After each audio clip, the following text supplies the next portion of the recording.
Hey, Soul Stories fam. We've got a swoon-worthy love story for you today. Let's jump in and tell us, what city are you watching from? The wind howled through the roadside forest, swirling dry leaves into the night.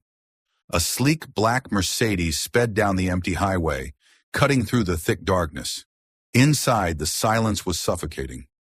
Amanda sat curled up in the passenger seat, clutching her handbag tightly, her eyes fixed on the misted window. Sparse utility poles slid away into the distance, each one slicing into her mind like a knife. She knew she had made a mistake, simply because she wanted to know where $10,000 had disappeared from their joint account. She had called Andrew's accountant.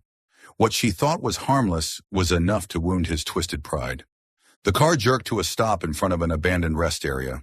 The roof sagged, the rusty sign hung askew, and broken windows reflected the headlights in jagged shards. The scene looked like a forgotten wasteland. Andrew didn't turn off the engine. He turned to her, his cold gaze piercing. "Get out!" Amanda flinched. "Andrew! Where are we? What are you doing?" His voice cut like a blade. 37 miles from home. Far enough for you to think, close enough for you to know you can walk back. On the way, I hope you remember never to question me again. Her voice caught. "You're leaving me here? In the rain at night? I just wanted." Andrew let out a harsh laugh. "Wanted what? To humiliate me in front of my friends by questioning money? Amanda, I earn the money. I manage it. And you? You smile politely in public. That's your place. Don't forget it." Rain pounded harder against the windshield, the drumming urging her on. Andrew leaned closer, his voice dripping with contempt. "Get out." And learn to keep quiet. Amanda's heart ached, but strangely, she didn't cry. She had shed too many tears in the years of endurance. Her tears had run dry, leaving only weary emptiness. The door swung open. Cold wind whipped her face, rain soaking her hair and clothes. Her high heels splashed into the puddled concrete, water spraying up around them. Andrew stepped on the gas, the Mercedes roaring off, leaving behind fading red taillights that were soon swallowed by the rain. Amanda stood alone, rain pouring down on her. Her whole body trembled, but in her eyes flickered an unusual light. She had nothing left to lose. She drew a deep breath, pulled her coat tight, and started walking. Her heels struck the wet pavement, blending with the rain, like a drumbeat announcing the beginning of a new journey. She had gone only a few dozen yards when headlights appeared from afar. A black SUV slowed, its tires slicing through the water. The car pulled over. The window rolled down, revealing a man in his 30s. His dark hair was damp from the mist, his eyes sharp yet calm. He opened the passenger door and held out a black umbrella. His deep, steady voice rose above the rain. "You can't walk home on a night like this. Get in." Amanda froze, her instincts tightening her chest. But his eyes were different, neither prying nor pitying nor scornful. Only calm certainty, like a steady shoulder. "Thank you, but I'll be fine," she said, her voice trembling. The man gave a faint smile and placed the umbrella on the seat. "I'm Adrian Carter, an attorney. Trust me, I just want to help. It's cold out here." Just those 3 words, "I'm an attorney," made Amanda unconsciously exhale in relief. He wasn't some shady passerby. She hesitated, then slowly climbed in. As the door closed, the storm outside seemed to quiet, and for the first time in years, Amanda felt safe. The soft thud of the car door closing cut Amanda off from the thick curtain of rain outside. Inside the SUV, warmth from the heater spread, in stark contrast to the damp cold still clinging to her. Amanda hunched forward, both hands gripping the strap of her purse, her heart still pounding from tension. The man beside her never looked directly at her. He drove with a calmness almost unnerving, both hands steady on the wheel, his eyes fixed on the pitch-black road ahead, where the headlights lit up streaks of silvery rain. In that silence, Amanda caught the faint scent of pine wood drifting from the leather seat. It came from the coat he had draped over her shoulders. That warmth eased her trembling slightly, but inside her wariness knotted tighter. "You really are a lawyer?" she finally dared to ask, her voice hoarse from the cold. The man gave a small nod, eyes still on the road. "Yes, Adrian Carter. I work for a law firm in Boston." Amanda swallowed hard, her hand gripping tighter. Part of her wanted to stay quiet, but another part craved to hear more, if only to push away the fear creeping in. "Why, did you stop for me?" Adrian glanced at her, his dark eyes flashing with something unreadable. He answered slowly, as though wanting her to understand every word. "Because no one deserves to be left alone on a night like this." The simple words struck directly at the deepest part of her. Amanda pressed her lips together, fighting the lump in her throat. Andrew had never once said anything like that, never cared about her fear or her pain. While she sat stunned, Adrian reached into the glove compartment, pulled out a small towel, and set it gently on her lap. "Dry yourself." "You're shaking." Amanda startled. He had just used you in such a natural way, not formal, not condescending, and it threw her heart off balance. She hesitated for a moment, then took the towel, pressing it against her dripping hair. "Thank you," she whispered. Adrian didn't respond, just kept driving, but his hand eased back on the accelerator, letting the car glide slower and smoother. Such a small gesture, yet Amanda realized he was thinking of her comfort. Rain still poured down, streaking across the windshield only to be swept away by the wipers. The faint amber glow from the dashboard lit Adrian's profile. His features were sharp, resolute, touched with both coldness and weariness. Amanda hesitated, then asked, "Do you often drive this road?" Adrian's lips tilted in a half smile, half sigh. "No, but I know some quiet routes. Sometimes I like to drive alone to think." His voice was deep and steady, yet beneath it lurked a weight she could almost sense.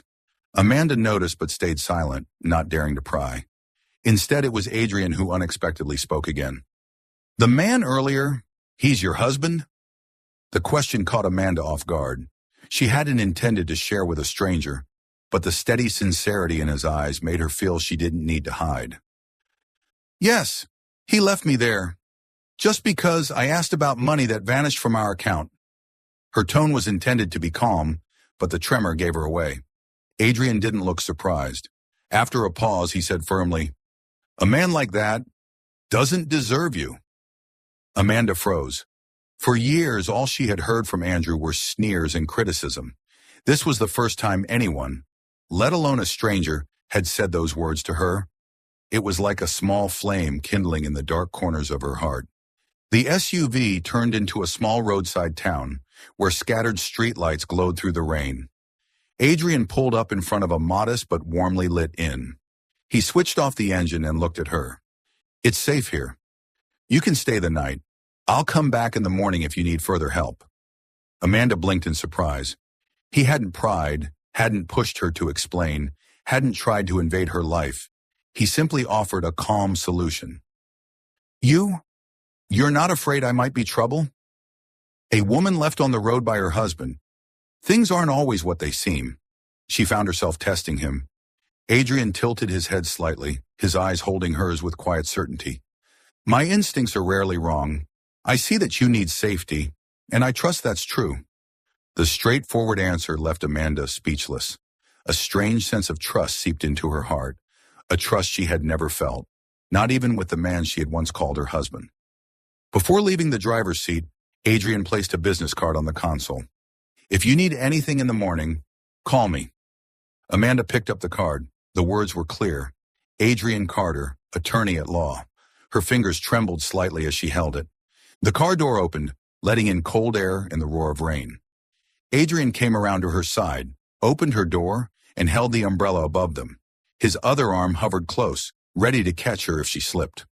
At the hotel entrance, Amanda turned back. His figure stood tall beneath the black umbrella, the yellow light casting his face in sharp relief. He looked distant, and yet strangely, his presence steadied her heart. "Thank you, Adrian," she said softly but firmly. He gave a slight nod. Just that, but it was enough for Amanda to realize. Even as a stranger, he had given her something Andrew never had the sense that she was worth protecting. As the black SUV disappeared into the rain, Amanda clutched the card tightly in her hand. Inside her, a fragile seed of hope had been planted. Perhaps her life truly would begin to change from this night on. The small hotel room glowed under a soft yellow lamp, with light spilling across the crisp, white sheets. Yet to Amanda, Everything felt far too large for her small, shrunken body. Outside the window, the relentless rain drummed on, carried by the wind through the distant forest, reminding her of what had happened only hours earlier. Her husband pushing her out of the car and abandoning her in the cold, stormy night. Amanda dropped her handbag on the chair, her hands still trembling. Her soaked high heels made her stumble as she walked. She slipped them off, set them by the door, then collapsed onto the edge of the bed. The coat still draped over her shoulders carried the lingering warmth from the black SUV. Amanda closed her eyes, unconsciously clutching the fabric tighter. That warmth not only soothed her shivers, but also brought back the steady gaze of Adrian, the stranger who had appeared in the rain and spoken 4 simple words. "You're safe now."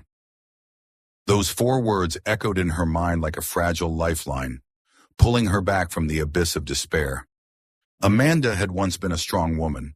She had worked in finance for several years, earning a steady income. But after marrying Andrew, a polished and successful man on the outside, her life had taken a different direction. At first, Andrew had been charming, indulgent. He bought her flowers, took her to lavish parties, and held her hand tightly in front of friends. Amanda had been swept away, convinced she had found the man of her life. But only a few months after the wedding, the cruel words began. "Dressed like that? Are you trying to embarrass me? You don't understand my work. Don't interfere." At first, Amanda thought it was just stress, fleeting moments of anger. She stayed quiet, tried to make peace, believing love would change him. But silence became her habit, and Andrew began to expect it. When Amanda wanted to return to work, he scoffed. "Don't be foolish. I make more than enough. You just need to stay home and take care of the family. What's the point of women in finance? People will only remember you as Andrew Mitchell's wife." The words cut like a knife. She had once taken pride in managing million-dollar portfolios. However, after being belittled repeatedly, Amanda began to believe her worth was reduced to being a dutiful wife. Andrew never raised a hand against her, but his words were far more brutal. At every party, if she misspoke, his glare was icy. At home, the criticism poured in. "You humiliated me. You don't know how to protect your husband's image." Amanda had cried countless times, but always told herself, "If I stay quiet, it'll pass. He's just stressed from work." But silence never soothed Andrew. It only gave him more power to control her completely. He managed their joint accounts. Every outing, every meeting had to be reported. Friends drifted away because Andrew didn't want her socializing. Amanda was isolated inside her own marriage. Tonight, when she asked about the $10,000 missing from the account, Andrew exploded. To him, her call to the accountant was betrayal. The price she paid was being left behind in the storm, 37 miles from home. Now sitting in the hotel room, Amanda closed her eyes. She could picture Andrew back at their mansion, pouring himself a drink, smug in the belief he had taught his wife a lesson she would never forget. But he didn't know that the lesson would become a turning point. Because when Amanda had been standing in the rain, drenched and trembling, a stranger had stopped, shielded her with an umbrella, and said, "You're safe now." Amanda glanced around the room, the low ceiling, the thick curtains muffling the rain. Yet her heart still pounded. She feared Andrew might come for her, feared she might collapse again, return to him, and apologize just to keep the peace. But her hand tightened around the business card on the table. Adrian Carter, attorney at law. A stranger, a lawyer, a steady gaze. Amanda whispered to herself, "Maybe I'm not completely alone." The thought made her throat tighten, and at last the tears fell. But this time, they weren't tears of helplessness. For the first time in years, she cried because she felt she was worthy of being saved. In the quiet of the night, Amanda thought of her parents. They had worried when she rushed into marriage with Andrew, but she had brushed off their advice, eager to prove her love. Now she couldn't bring herself to tell them the truth for fear of breaking their hearts. She remembered mornings from her single life, sipping coffee, reading the financial paper, jogging around the park. A simple life, but full of freedom. She had traded all that for a prison called marriage. Amanda gripped the coat tighter. She realized she no longer wanted to live this way. The clock neared midnight. She lay down on the bed, eyes wide open, her mind spinning. Adrian's words replayed. No one deserves to be left alone on a night like this. A tear slipped down her cheek, but her lips curved faintly. For the first time in years, Amanda thought of one word: freedom. She knew the path ahead wouldn't be easy. Andrew was powerful, wealthy, and capable of destroying her life with a single signature. But Amanda also knew if she didn't take the first step now, she would remain buried in darkness forever. In the small hotel room, with rain tapping softly outside, Amanda clutched Adrian's card and whispered, "Tomorrow, I'll call him." And for the first time in years, she drifted into sleep, not plagued by nightmares, but touched by the light of hope. The next morning, pale sunlight filtered through the hotel room's heavy curtains. Amanda opened her eyes, her head heavy.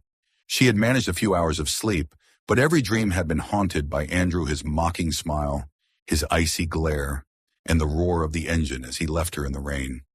Beside the bed lay the ivory-colored business card. One glance was enough to set her heartbeat into disarray. Adrian Carter, attorney at law. Her trembling fingers brushed the corner of the card. Part of her wanted to shove it into her bag, pretend last night had never happened. But another part, stronger, whispered, "This is your only chance to escape, Andrew." After several minutes of struggle, Amanda took a deep breath, picked up her phone, and dialed the number printed on the card. A deep male voice answered, firm but unrushed. "Carter speaking." "It's me, Amanda," she stammered. I'd like to meet you, if you still mean to help." There was a short pause, then Adrian replied, "All right, send me the address. I'll come." No consoling words, no shallow reassurance. His voice was as cold as a morning lake, but strangely, Amanda felt reassured. Not pity, not empty comfort, just certainty. An hour later, Amanda sat in the corner of a quiet cafe near the hotel. She chose a table by the window. A cappuccino steamed in front of her, untouched. Her heart thudded as the wooden door swung open. Adrian entered, a tailored gray suit, a dark blue tie, and polished leather shoes. He carried himself with a composed air, so different from the man she had met in the storm. His stride was steady, his gaze sharp, sweeping across the room before settling on her. He approached, set a briefcase on the table, and sat opposite her. "You all right?" His voice was low, devoid of emotion.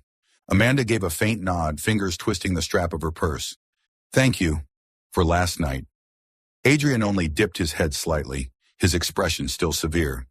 "Tell me everything from the beginning. No small talk, no pleasantries, just a blunt request." Amanda swallowed hard and began. She told him about her suffocating marriage, the insults, the financial control, and finally Andrew abandoning her on the roadside. Her voice shook, faltered more than once. Adrian didn't interrupt. He didn't press. He sat still, dark eyes locked on her, jotting down occasional notes in sharp strokes.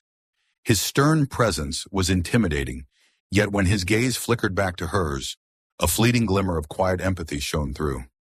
When Amanda finished, silence stretched between them. Adrian set down his pen. "Do you have any evidence?" Amanda blinked, startled. "Evidence? No, not yet." Adrian clasped his hands, his voice measured but unyielding. "Listen, Amanda, your story is believable, but courts don't deal in emotions. They deal in proof. Without it, your husband will twist everything and paint you as a liar." The words cut, cold and sharp. Amanda bit her lip, her chest tightening. She had expected comfort, but instead, she was faced with the raw truth. Her head lowered, her voice a whisper. I don't know if I can." A pause, then the faint clink of silver against porcelain. Amanda looked up. Adrian had ordered her a latte and slid it gently across the table. "Drink. You need to stay clear-headed." His tone remained deep, but softer now. Amanda wrapped her trembling hands around the warm ceramic. Adrian quietly nudged a napkin toward her. No words, just a small gesture that stung her eyes with unexpected tears. Adrian leaned forward, gaze unwavering. "If you truly want out, start today. Record every conversation, save every text, every receipt, every document. Any detail could become evidence." Amanda froze. She had never considered fighting back against Andrew. For years, her reflex had been endurance. But Adrian's steady, uncompromising voice felt like a backbone being handed to her. "Do you think... Can I win?" she asked hesitantly. Adrian was silent for a few seconds, then replied, voice low but resolute. "It's not about thinking.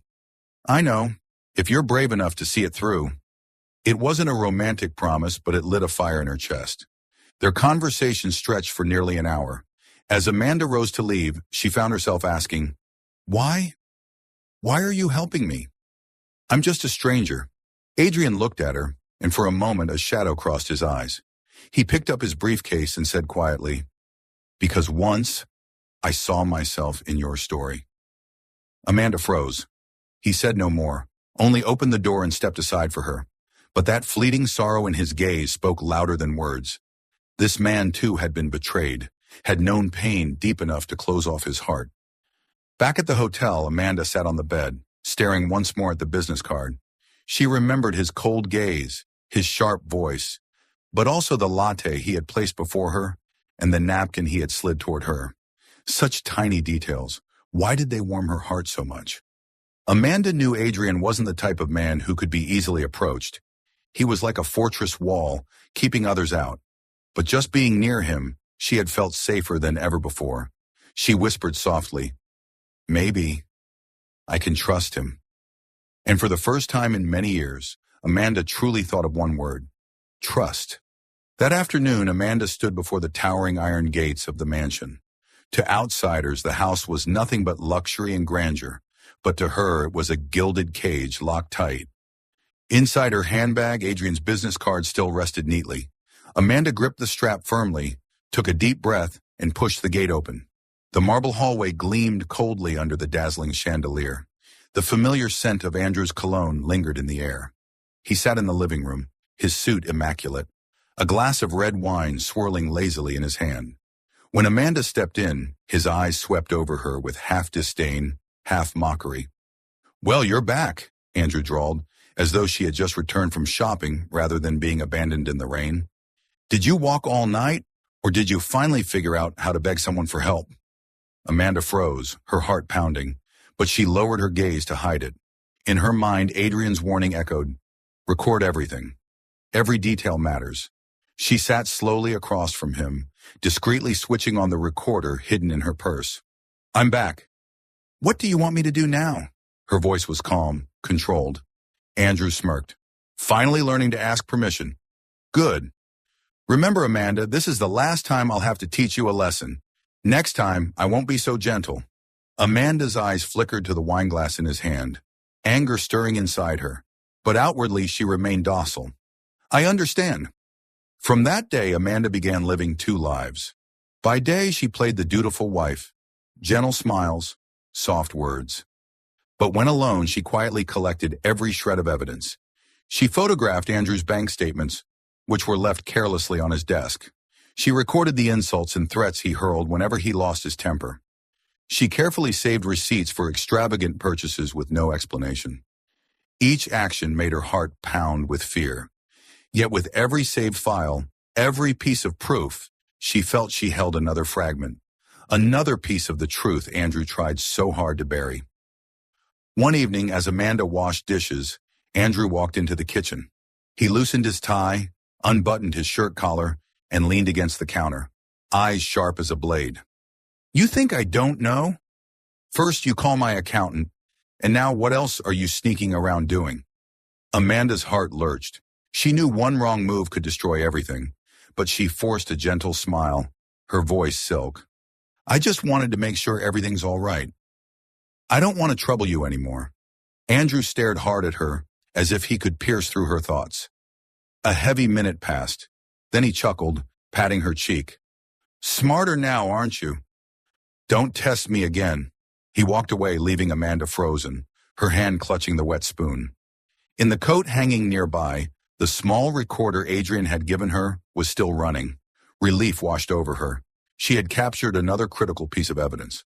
Late that night, when Andrew had gone upstairs, Amanda slipped into the small study. Trembling, she called Adrian, her voice hushed as if the walls themselves had ears. I recorded something," He admitted to leaving me and threatened worse. What should I do next? Adrian's steady voice came through, firm and calm. Keep everything safe. I'll arrange a place for you to send copies. Don't trust your phone or computer at home. And remember, never let him suspect. Hearing his voice, Amanda's heartbeat slowed. He wasn't comforting, nor was he warm, but his certainty gave her direction. It felt as though she would never be lost if she followed his instructions. Before hanging up, Adrian hesitated briefly, then added, "You did well, Amanda." Just 4 words. Yet they blurred her vision with tears. No one had told her she had done well in years. In the days that followed, Amanda carefully maintained her role as the submissive wife. Andrew paraded her at parties, his arm around her as if they were the perfect couple. To friends he laughed, praised her, while Amanda forced smiles to hide her trembling. But once home, his mask fell. The cutting words, the suffocating control. Amanda recorded it all. Each playback made her chest ache, but inside something small and fierce began to grow. For the first time in years, she no longer felt completely powerless.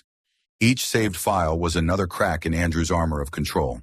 And outside that armor stood a cold, distant man, but one who was always there, steady and reliable, Adrian. One night, standing at the bedroom window, watching the city lights twinkle in the distance, Amanda whispered, "Andrew may think he's won, but he doesn't know. This is only the beginning." In the darkness, she clenched the small USB drive hidden in her palm, the one containing her first recordings. Her eyes glimmered with a determination she had never known before. The mansion was cloaked in darkness. Only the faint glow of a table lamp in the living room cast a pale yellow light onto the ceiling. Amanda stepped inside, her heart pounding as she saw Andrew waiting on the sofa. A glass of red wine swirled in his hand. His eyes locked on her like a predator eyeing prey. "You're late." His voice was icy. "Where have you been, Amanda?"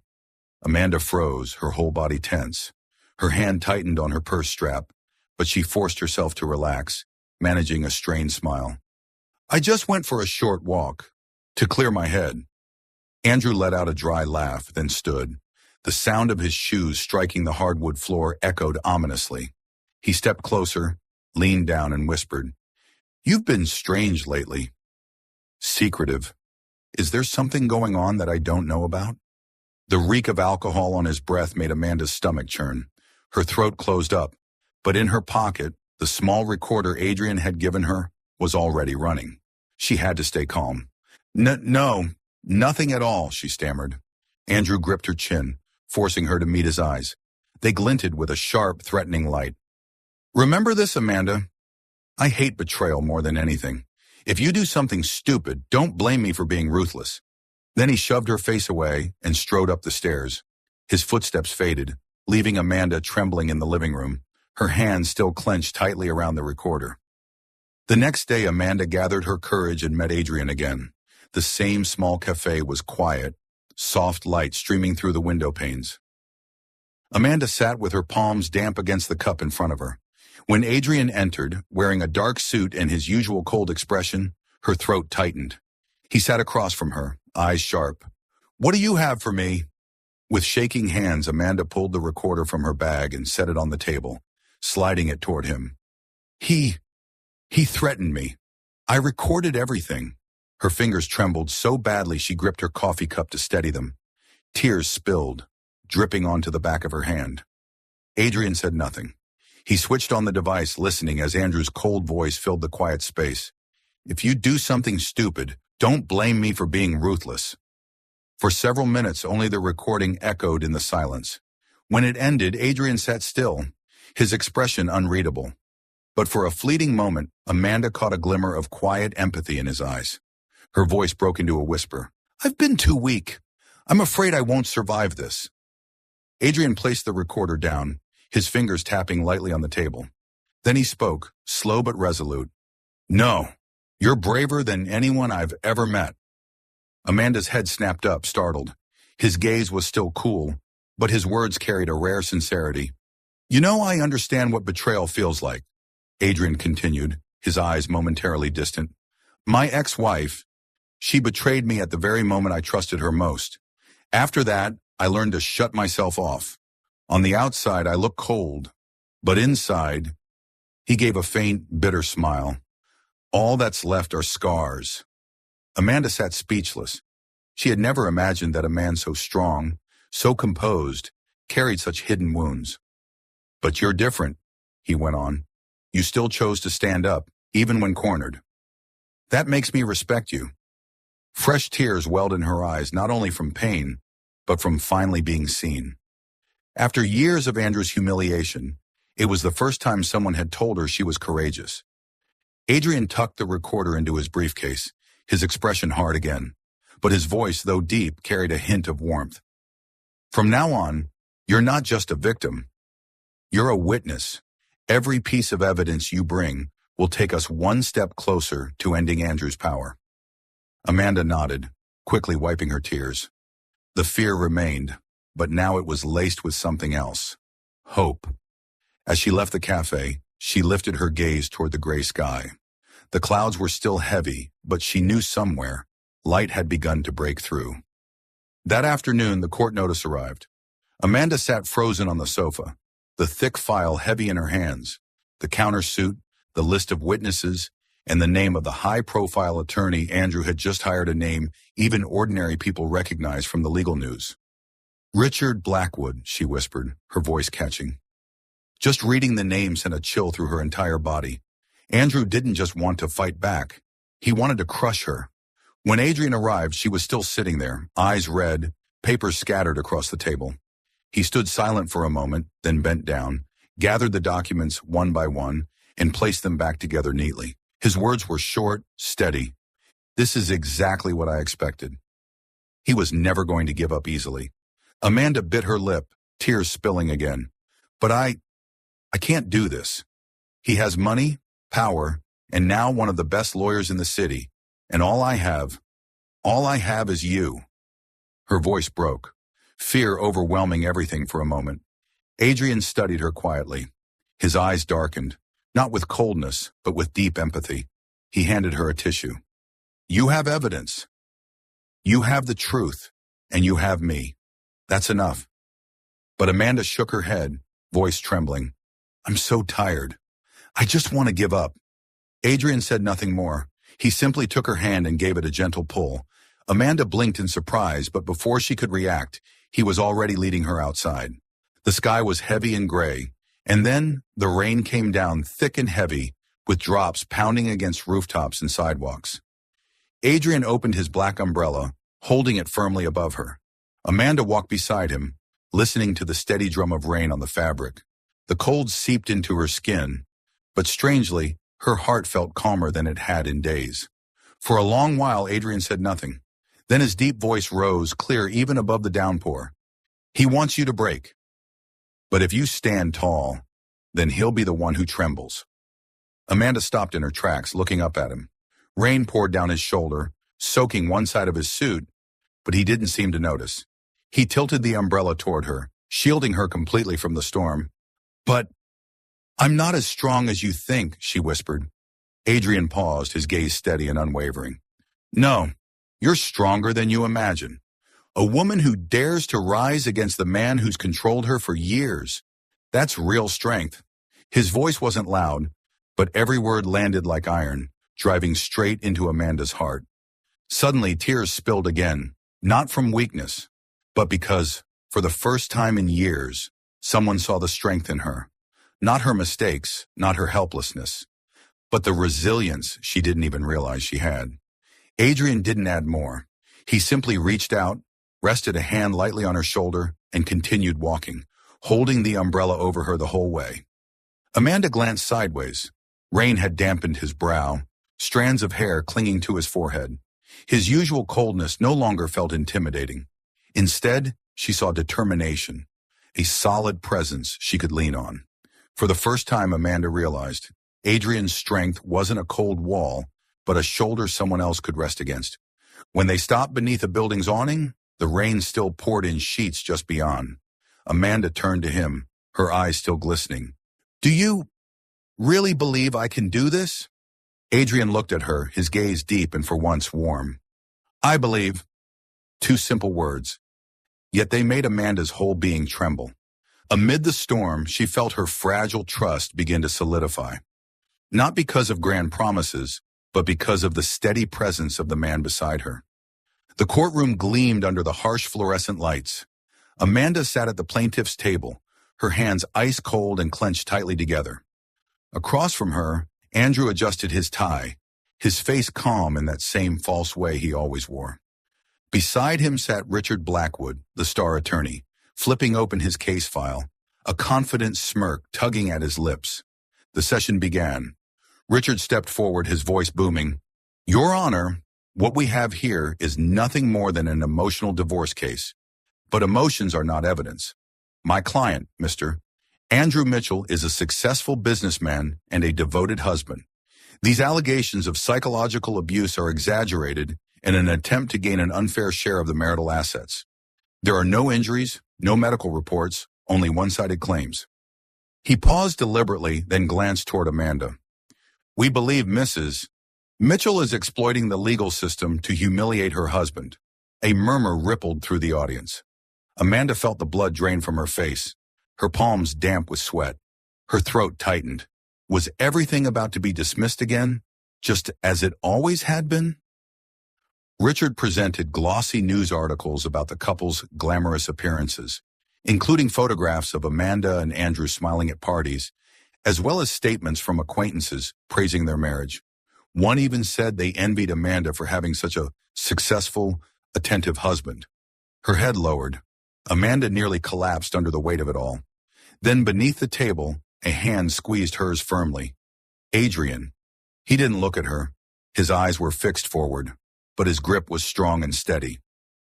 "Look at me," he murmured, voice deep and resolute. Amanda lifted her gaze, meeting the depth of his eyes. In them there were no pretty promises, only trust, a trust she had been starved of for years. Adrian rose, his voice resonant, sharp yet calm. "Your Honor, the defense claims there is no evidence. But we do have evidence. Here is a recording Mrs. Mitchell captured in her home, in which Mr. Mitchell admits to abandoning his wife on the roadside as a so-called lesson." The click of the machine filled the room. Then Andrew's voice cut through the silence, cold, contemptuous. "I left you on the side of the road so you'd remember your place. You think you have the right to question me? I make the money, I manage it. You should just stay quiet and behave." The room erupted. Some in the gallery gasped. The judge's brow furrowed, her eyes sharp. Adrian played further clips. Andrew belittling Amanda, warning her not to embarrass him, reminding her she had no control over their assets. Amanda trembled, but this time she didn't look away. Each word of the recording cut like a blade, but it was also the truth, finally laid bare. When the last clip ended, Adrian set the recorder down. Amanda drew a deep breath, then unexpectedly rose to her feet. At first her voice shook, but as she spoke it grew clear, strong. "Your Honor, for years I stayed silent. I believed if I endured, our marriage would be peaceful. But the truth is I was imprisoned in contempt and control. I was stripped of my voice." She turned toward Andrew, her fear gone. "Today I take that voice back, not just for myself, but for every woman who has ever been forced into silence." Her words rang through the courtroom. Adrian looked at her, his eyes flickering with pride and sorrow. He knew what it had cost her to speak those words after a lifetime of fear. Andrew shot to his feet, shouting, "You liar! Amanda, you're making this up. This is all about money." Richard tried to pull him back down, but Andrew struggled, his face red, his eyes wild. The polished mask shattered, exposing the furious, controlling man beneath. The judge pounded her gavel. "Mr. Mitchell, control yourself. One more outburst and you will be removed from this courtroom." The gallery buzzed as journalists scribbled frantically. The judge adjusted her glasses, voice grave. "The evidence is clear. Mr. Mitchell admitted to abandoning his wife in dangerous conditions, coupled with repeated verbal abuse and financial control. This constitutes psychological and financial abuse under this state's marriage law." She paused, eyes fixed on Andrew. "Mr. Mitchell, the court orders all joint assets will be divided in a manner unfavorable to you. Mrs. Amanda Mitchell is awarded the majority share of assets, the marital home, and ongoing spousal support. You are prohibited from approaching her within 500 feet. Additionally, your financial records will be forwarded to the Fraud Investigation Unit for criminal review. The gavel struck. Court adjourned. Amanda stood stunned, tears streaming down her face. She could hardly believe her ears. Justice had spoken. Andrew, the man who had terrified her for years, now sat slumped, stunned, his world collapsing around him. Adrian's hand found hers again, this time not to steady her, but to congratulate her. His grip was firm, his gaze quiet, filled with pride, yet shadowed by sorrow for all she had endured. Through her tears, Amanda smiled. She knew in this moment that she was finally free. The morning after the verdict, news outlets lit up with breaking headlines. Court freezes Andrew Mitchell's assets. Criminal investigation expanded. Commentaries followed, with legal analysts speculating on charges of financial fraud, asset concealment, harassment, and coercion. Amanda closed her laptop. Her newly rented apartment was silent. The cream-colored walls still smelled faintly of fresh paint, and the wooden table carried the scent of secondhand polish. Everything was smaller, simpler than the old mansion, but it was hers. Still, a hollow space lingered inside her chest. Freedom had rushed in like a gust, flinging open the door. But when the dust settled, the room within felt empty. No more keys rattling in the lock at midnight. No more footsteps sweeping in, eyes scanning to see if she was obedient. No immediate enemy to brace against. Only silence, and in that silence, she suddenly didn't know what to do with her hours. She brewed a pot of tea and sat by the small window. Outside, the clouds hung heavy, the afternoon light gray. Her phone buzzed. A cautious congratulations from an old friend, an official email confirming the restraining order, and a short text from Adrian. "You okay?" Amanda typed back, "Okay," erased it. Typed, "I'm not sure," erased again. In the end, she sent nothing. She didn't want her sadness to spill into words. By early evening, a knock sounded at the door. 3 times steady, firm. Amanda peered through the peephole, then opened. Adrian stood there, dark shirt, tie removed, a brown paper bag in hand. The cold air followed him in, but his eyes were warm. "What are you doing here?" she asked, her voice raspy from a day of silence. "Checking if you've eaten," he replied simply. No comfort phrases, no theatrics. Just a fact, in the way he did everything. He carried the bag to the kitchen and unpacked it.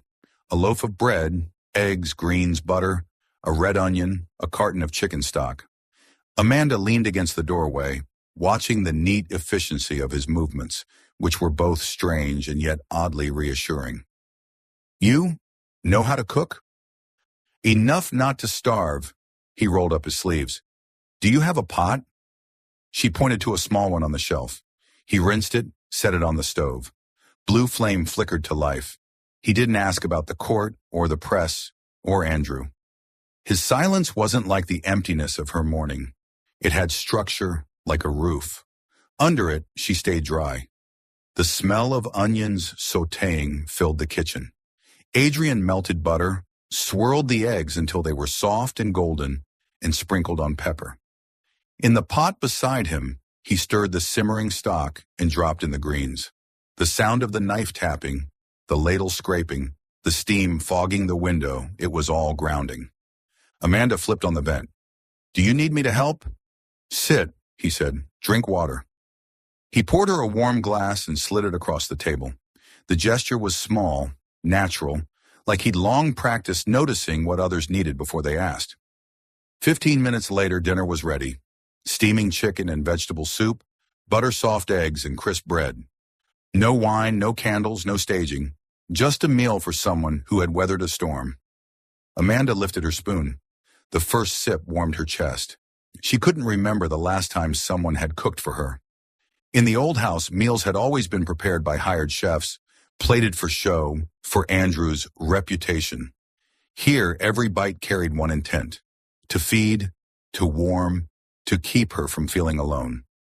"It's good," she whispered, her throat tightening. "Thank you." Adrian nodded. He ate slowly, his focus intense, as if he were studying a difficult case. After a few spoonfuls, he set it down. "Tomorrow I'll send you a list. Open a new account, change your passwords, Schedule some counseling services if you'd like. No rush. We'll do them one at a time. She looked at him. Do you ever feel empty? After winning? Yes, Adrian answered immediately without thought. When the fight ends, the adrenaline drops, and what's left is silence.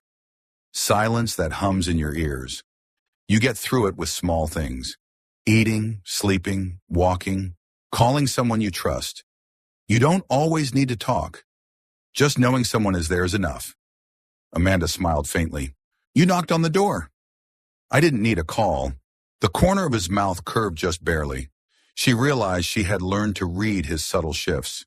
The easing of tired lines, the small release in his shoulders. They finished the meal in companionable quiet. Adrian stood to wash dishes, warm water rushing into the sink. Amanda instinctively moved to help, but he stepped aside with a shake of his head. Let me. She leaned on the counter, watching the efficiency of his hands as he stacked bowls on the rack and wiped the counter in small circles.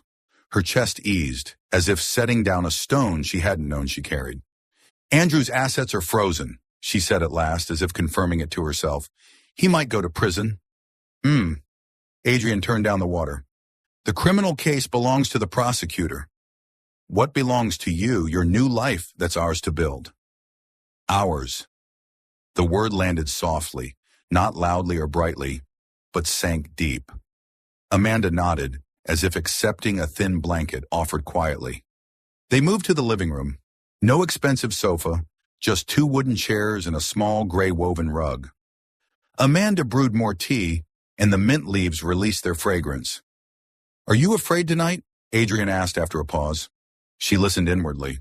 To her surprise, the answer came clear. Not like before. Why not? Amanda looked toward the kitchen. On the table sat the still warm pan, the tilted pot lid, and 2 bowls left to dry. Because tonight someone stood there and cooked, she said, startled by the simple truth of it. Because someone thought about whether I had eaten, not whether I had embarrassed him. Adrian didn't interrupt. He just listened. That habit of listening fully made her feel seen without being scrutinized. Tomorrow I'll buy some plants, she went on, her voice lighter. Mint, rosemary, maybe a little cactus. I want this kitchen to smell of more than paint. I can bring a decent knife set, Adrian replied. The ones you have are too dull. Amanda laughed fully this time. What kind of lawyer critiques kitchen knives? Habit, he said calmly. Good tools make life less tiring. The clock slid past 10. Adrian stood. I should go. It's late. Amanda walked him to the door. At the threshold, he paused, studying her as if to make sure her broken edges were truly holding. If you can't sleep tonight, call me. You don't need to say anything. You'll just listen to me breathe? Yes, he nodded. That's enough. The door closed. The apartment sank back into quiet, but not the empty quiet of morning. Amanda went to the kitchen, lifted the pot lid, and inhaled the aroma of the lingering broth. She shut off the stove fully, rinsed her teacup, and hung the towel neatly. Small things, very small, but as she did them, she felt her heart beat steady. She stood in the doorway, gazing at the 2 wooden chairs and the gray rug, waiting for footsteps. Her eyes stung suddenly, not from sorrow, from warmth. For the first time in years, Amanda felt the weight of something ordinary yet precious. A kitchen where someone truly cared. Not a house staged for display, but a home being pieced together one fragment at a time by the steady, quiet hands of a man who seemed cold, yet always tilted the umbrella toward her in the rain. She touched the wooden table, smiling. After the storm, the sun had not yet blazed, but a small flame had been kindled enough to make this night warm, and tomorrow she would buy a few plants. Loving this story? This story belongs to Soul Stories. If you see it anywhere else, please come back to our official channel to enjoy it in full. In the weeks after the trial, Amanda began waking earlier than she used to. She brewed a strong pot of coffee, opened her laptop, and dusted off the professional portfolio she had abandoned for years, updating her certifications, adding short courses on risk management she had completed at night, reworking cash flow models and valuation templates. On her job platform, the status bar turned green. Open to work. She sent out her first emails with understandable hesitation. Part of her feared people would remember her only as the abandoned wife in the headlines. But each time she hesitated, Adrian's dry yet steady voice echoed in her mind.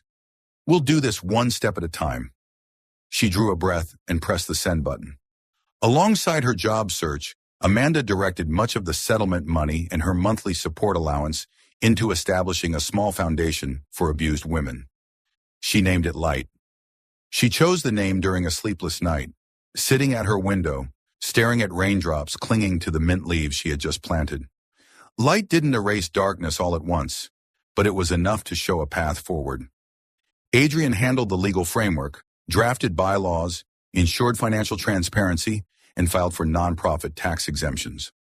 On their first weekend working session at a rented co-working space, he slid a stack of papers toward her. Article 3 mission statement. That part should come from you. It has to be your voice. Amanda picked up the pen. Words flowed onto the page. Provide tools for psychological, financial, and legal self-defense. Help women step out of cycles of fear through small, practical steps. At that line, her hand faltered. Adrian didn't push. He only nudged a fresh cup of coffee toward her, silent as always, but steady enough to carry her through the tightness in her chest so she could finish writing. The Light Foundation began with a single email address, a phone line, and a desk covered in sticky notes. Emergency support, restraining orders, basic financial advice, safe housing network. Small pieces, but pieced together, they formed a way out. The day Amanda decided to visit her mother, she called Adrian at noon. Are you busy? I'd like you to come with me, if that's okay. On the other end, only one word. Yes. 2 hours later, the SUV pulled up to the small house at the end of a quiet street. Mrs. Harriet opened the door, silver hair pinned back, the scent of waffles in the air. When she saw her daughter, she asked nothing about the news, the trial, or Andrew. She only wrapped Amanda in a long, tight embrace, long enough for her tense shoulders to finally let go. Adrian lingered at the edge of the porch, almost trying to shrink smaller. Harriet glanced at him, eyes gentle but sharp. You must be Adrian? Thank you for bringing my Amandy home. Amanda laughed, a bell-like sound she hadn't made in years. Her parents had always called her Amandy when they wanted to soothe her. In the warm kitchen scented with cinnamon, they sat around the round table. Harriet cut the waffles, asked simple questions. Did you eat well?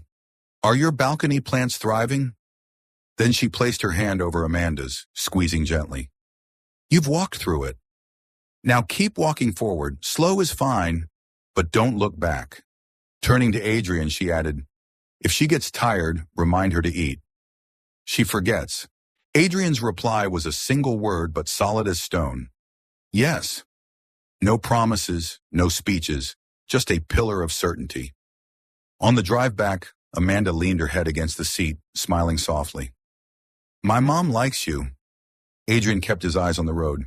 I like your mom too. She laughed. For the first time in years, family talk wasn't about judgment or criticism, but about waffles and gentle reminders. Days later, the replies started arriving. A fintech startup invited her to consult on a 3-month project. Building an internal control framework, auditing approval processes. A nonprofit asked her to teach basic financial literacy at a women's shelter. A small law firm requested her independent analysis of cash flows in a dispute. Amanda returned to spreadsheets, cells filling with data, formulas running smoothly, as cash flow charts rose and fell like music. For the first time in years, she felt her old energy return, the focus, the satisfaction of a model balancing perfectly, the quiet thrill of solving a difficult formula. She brought the tougher cases to Adrian's desk. In the evenings, they sat across from each other at the co-working space, laptops open under the warm desk lamps. Amanda explained a credit risk model. Adrian combed through the contract clauses, pointing out where obligations could be dodged. Both paused when the Light Foundation hotline rang this time, a woman needing an urgent restraining order that night. I'm coming with you, Adrian said, no need for questions. At the courthouse, they sat through the long night in the hallway. Amanda handed the woman a thermos of tea she had prepared, while Adrian drafted the affidavit and walked her through the process step by step. When the temporary order was signed, the woman wept into Amanda's shoulder. Amanda held her, realizing she no longer trembled in court quarters, because beside her stood a tall, steady figure, quiet as a tree. Not all days were heavy. On some afternoons, she reconnected with old friends. At a cafe near the park, Leslie, an old colleague from the asset management firm, hugged her tightly. "I'm sorry I disappeared. I didn't know what to do." Amanda shook her head. "It's okay. I didn't know who to ask either." They planned to review an investment proposal for a scholarship fund that Friday. After leaving, Amanda texted Adrian, "I picked up another job." He replied with a single thumbs-up emoji. But that evening, when he stopped by her apartment, he carried a small bundle of rosemary wrapped in newspaper. "For your kitchen garden." Every night, Amanda watered her plants, mint, rosemary, and cactus. Her hands no longer trembled. She taped a note to the fridge. 3 things daily: eat, work, breathe. Below it, she pinned her schedule, meetings, and a list of names from the Light Foundation, with notes beside them. Temporary housing approved. Call back Monday. Lawyer shift confirmed. One evening after they had finished drafting a complex filing for the foundation, Adrian stood, rolling his wrist. Amanda poured more tea, hesitating. "I'm scared. People will say you and I are inappropriate. That a lawyer and his client." Adrian leaned against the table, meeting her gaze, steady as ever. "I'll hand off every remaining case to a colleague if that's what you want. I won't let anything compromise your comfort." Amanda shook her head. "I don't want you to leave. I'm learning how to name things. We started with trust, right?" "Right," Adrian said. One word, nailed into the ground. He laid his hand, not gripping, just resting on the back of hers, the same way he had in the courtroom. "We'll go at your pace." Amanda looked down at that hand, the same hand that had held hers in court, steered the wheel on the drive to her mother's, and stirred soup in her small kitchen. Between them, silences no longer felt awkward. There were spaces to hear the city's hum at night, the clock ticking, the mint plant tapping against the window pane in the breeze. One morning, an email arrived confirming a 6-month advisory contract with the fintech startup. At the same time, the Light Foundation received its first major grant. A local business pledged 3 months of housing costs for 4 families. Amanda stood in the kitchen, hugging the email as if it were warm in her arms. She texted Adrian, "Good news X2. He replied, "Celebrate tonight." The celebration was nothing more than spaghetti with tomato sauce and 2 mugs of herbal tea. Adrian brought the promised knife set. He sharpened one blade quickly, slicing through a tomato clean and effortlessly. "Good tools make life less tiring," he repeated. Amanda laughed, then grew quiet, glancing around her kitchen. She saw their shadows side by side on the wall, by the spice shelf lined with mint and rosemary. It wasn't a romantic painting. It was an ordinary picture of life, something she had longed for without knowing. That night, before turning off the light, Amanda wrote in her journal, "Learning to live again isn't about doing a lot. It's about doing the right small things. Eat warmly, sleep enough, help one person, sign one contract, plant one pot, speak one honest word." Below it, she drew 2 check boxes. Foundation, first funding. Work, long-term project. Then she added a third, unmarked, heart, opening. Outside, the city lights glimmered. In the small kitchen, 2 mugs were dried upside down, knives wiped clean, and rosemary lingered in the air. The thread between them, once lawyer and client, was now clearer in the unnoticed acts. A carefully drafted clause, a simmering pot of soup, a hand resting on hers to remind her she was not alone. 2 wounded hearts were learning to let in the light slowly, quietly, but steadily. Enough to warm a kitchen, enough to begin a new life. It was late at night. Windows along the narrow street had gone dark one by one, leaving only a few yellow street lamps casting their glow onto the damp pavement after the evening rain. Adrian's SUV pulled up in front of Amanda's apartment. The engine went silent, yet the warmth of their unfinished conversation lingered inside the car. Amanda leaned back against the seat, eyes tracing the raindrops clinging to the windshield. The entire evening had been spent working on an urgent case for the Light Foundation. A woman who needed an emergency restraining order. Once everything was resolved, they left the courthouse exhausted but relieved. Now in the dim quiet of the car, the silence seemed to wait for something unsaid. She turned to him. Adrian still sat behind the wheel, the lamplight carving the stern lines of his face. But Amanda knew now. Behind that cold exterior was a man who had stood by her every step since the night they met. Adrian, she began, hesitant. He tilted his head toward her, eyes questioning. Have you ever thought, maybe we met not just because of the case? Her voice trembled, though her eyes shone clear in the dark. The question fell into the silence. Adrian didn't answer right away. Instead, he leaned back, gaze fixed ahead. His fingers tapped lightly against the wheel, his habit whenever weighing words that weren't easy. Time stretched. Amanda felt her heartbeat pounding, each thud echoing in her chest. She feared she had been too forward, that he would retreat. But just as she was about to pull back, Adrian spoke. I used to be afraid of loving again. His voice was low and husky, as if drawn from a distant place. My past wasn't easy. The woman I once called my wife betrayed me. The way trust shattered, it kept me from opening my heart to anyone else. He turned to her then, his eyes dark and fathomless. But you've made me want to believe again. Amanda held her breath. The world seemed to still, the hum of cars fading down the street, the whisper of wind through the trees, even her own heartbeat suspended for a moment. You really mean that? She whispered. Adrian gave a slight nod. I don't speak much, but over the past few weeks, watching you stand up to Andrew and reclaim your voice, I realized I'm no longer afraid. Not because I'm stronger, but because I trust you won't break that trust. Tears welled in Amanda's eyes, not from sorrow, but from the swell of emotion. In the dark, their old wounds seemed to illuminate each other, weaving into a fragile but genuine new bond. She reached out. Adrian's hand closed over hers instantly, firm, warm, unwavering. In that moment, no more words were needed. He leaned toward her, and she closed her eyes. The kiss came naturally, tender yet trembling, like the first raindrop falling on parched earth after a long drought. At first it was a cautious, tentative brush, searching for a way into each other's world. But then the long-suppressed yearning broke open. The kiss deepened, warmer, carrying all the unspoken things they hadn't dared to say. Amanda felt his breath merge with hers, her heart racing yet strangely calm. This was not possession, nor reckless passion. It was a quiet vow, the beginning of something new.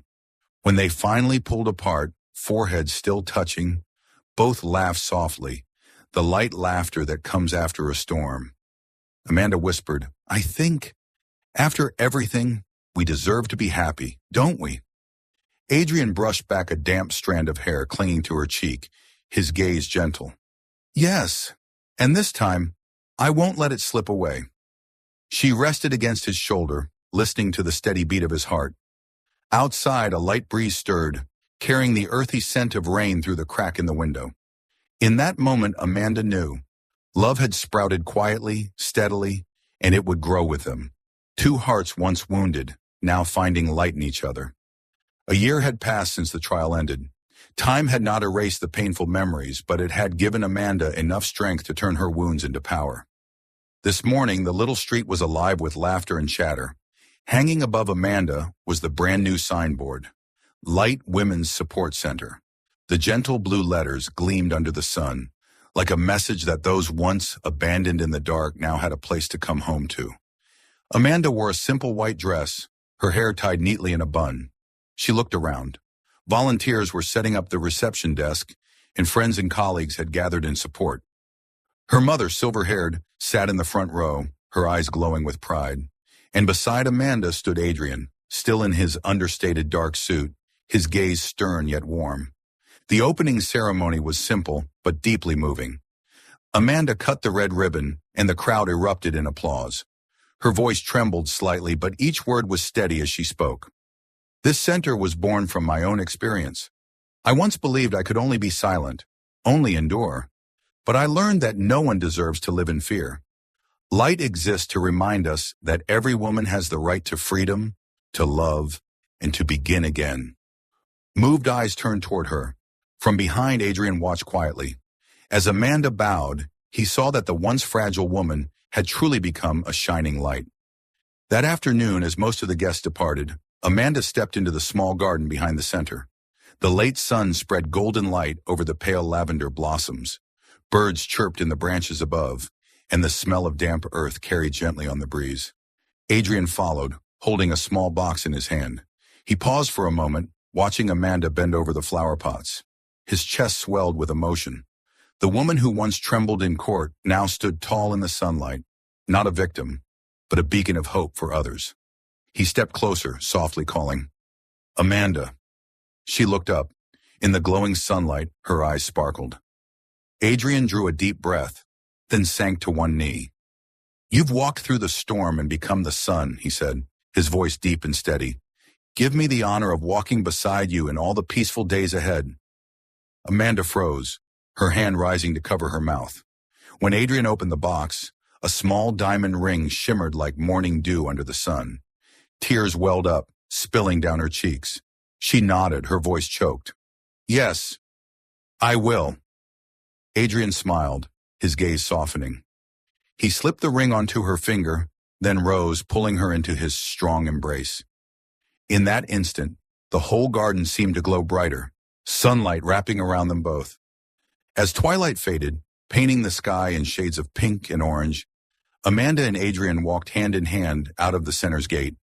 The road ahead stretched into the new dawn of their lives, no longer shadowed by darkness, but lit only by trust and love. Amanda turned to him, smiling through her tears. Adrian tightened his grip, as if promising never to let go. They walked forward together. One chapter had closed, and a new one opened, sweet, healing, and whole.